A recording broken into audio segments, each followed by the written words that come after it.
But it wasn't just that you and I had an affection and a connection. Like, we fit philosophically in terms of how we approached it. And we knew what it took behind the scenes to produce that. So it was a lot that went into what made the stuff that we did possible. Were you reluctant to take on another co-host situation? Or are you asking if I could possibly get in a relationship after you? Is that what you're asking? Listen, now, you know, so are you asking if anybody could do it as well as you can? Is that what you're wondering? What I'm asking is, that's not what I'm asking. What I'm asking is this: is that because I did go through this, as you know how close Carrie and I are, and so I did. To rewind back to something you said in the first half of this podcast, and you and I have had this conversation, you know, off air a few times. And I told you if there was any level of residual guilt that I felt from everything that happened at SportsCenter, which you told me I should not feel, is that when you're in a partnership, whether you want to or not, my decision affects your decision. So my decision to leave SportsCenter affects your career, right? That's just what it is. That's what you signed up for. Well, the truth of the matter is, if I may, not to pile on. Go ahead.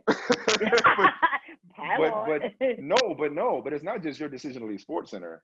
Everything that you did. Everything happened beforehand. Yes. Everything after. No. Literally everything you did after.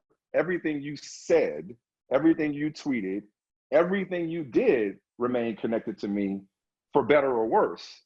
You know what I mean? I think it speaks back to what you were saying about like how joined at the hip we were.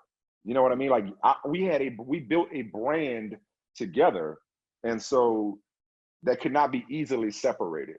So whether it was at ESPN or even post ESPN, you know, I don't know how much you get it. I know I get it. Like, people still be hitting me up about shit you say or do. I'm like, that's my girl and everything, but I'm sorry, I missed it. Like, you know what I mean? It's like, you know, so it's like we're still a professional item in many respects. So I know for sure it was definitely, that I wouldn't say challenging, but you know, again, this had nothing to do with you. But all right, just pouring out my soul or whatever. And don't lose your thought, by the way. Don't lose your thought about the co-host thing.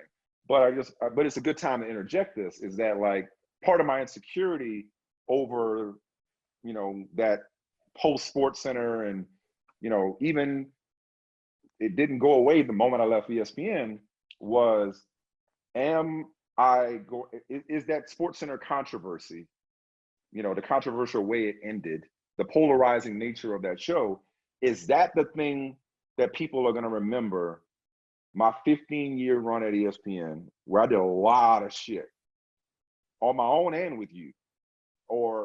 And is that my career? Has my big career been reduced to a canceled show? That was the real thing that was eating at me. But I had to eventually let that go.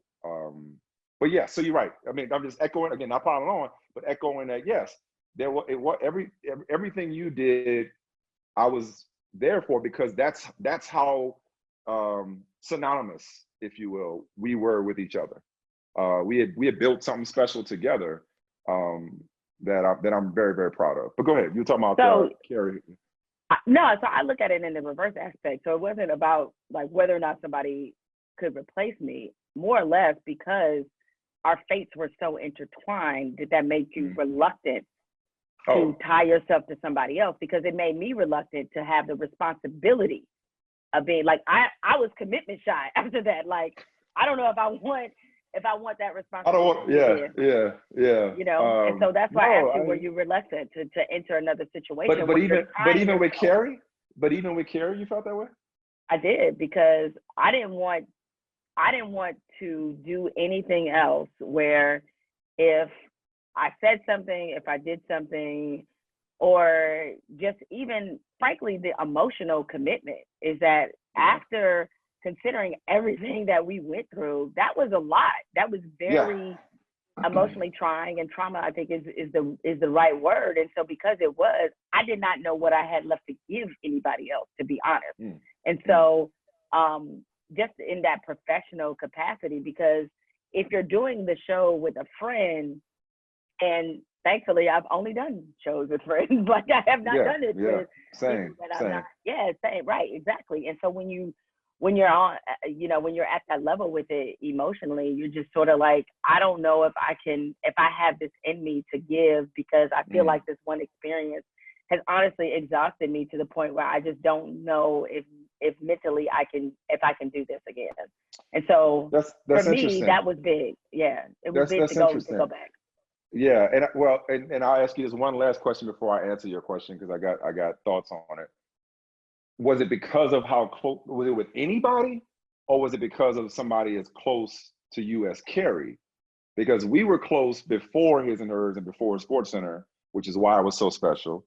So if you felt like you were responsible for a brother.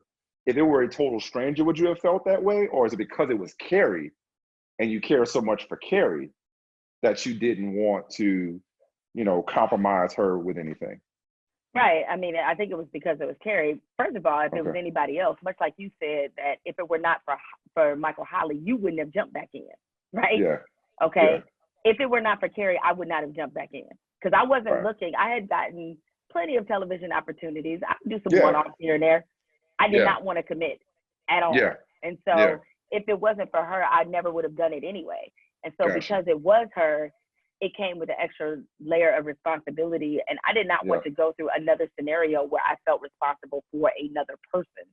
And that's not to inflate my own sense of self-importance, but it's just like, that you're joined at the hip, right? Yep. And so I would say appreciate that's why I asked, like, what did you have any reluctance to go back into another co-anchor situation with a friend, I should ask? Yeah, no, I appreciate the question. The answer is yes, but not for that reason.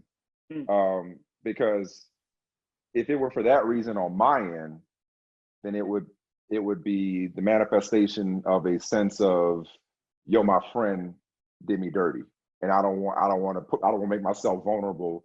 So, like, again, I don't blame you for white supremacy. I don't blame you for Donald Trump. I don't blame you for the politics of sports media and ESPN in particular. So no, there was never any like, oh, I'm heartbroken, so I can't be back out here in these streets looking for love again because my heart got broken. It wasn't that.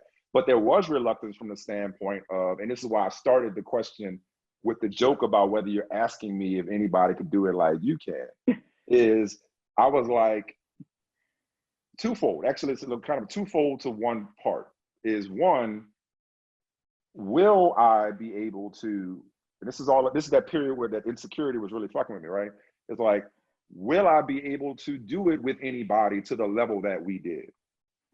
Because I will take the fucking Pepsi challenge any day of the week with the shit we did together.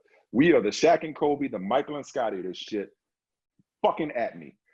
Okay? Like I don't care. Okay? I don't care. Okay? So can I find another partnership that makes that kind of magic?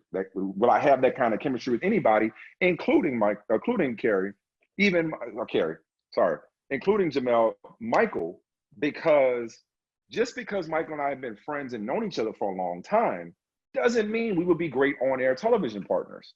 It certainly helps, but it wasn't just that you and I had an affection and a connection. Like, we fit philosophically in terms of how we approached it. And we knew what it took behind the scenes to produce that. So it was a lot that went into what made the stuff that we did possible.